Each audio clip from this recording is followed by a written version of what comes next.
Andriamanitra anaterantsika fankasitrahana zany andravy ilay Andriamanitra nanolotra ny zanany mifato atsika teo amin'ny fijaliana dia mbola izay Andriamanitra izay koa no manatrika eto androany eto ny seza fiandrianan'Andriamanitra dia manasanao manasantsika rehetra ndao ampiankokany amintsika rehetra anadiny izay vovatsika rehetra fampiankokany amintsika rehetra eo anatrehan-zavatra Andriamanitra izay lehibe eo ny manoloana izany seza fiandrianana Sanganao huzanakawa Natsunao huzanjinao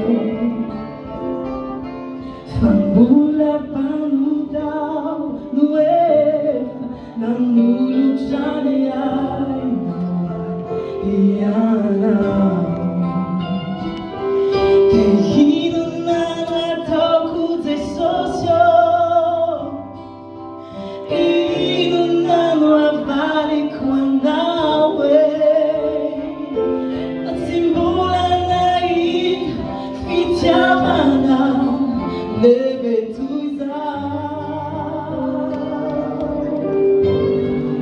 Fajamula veluna, zau no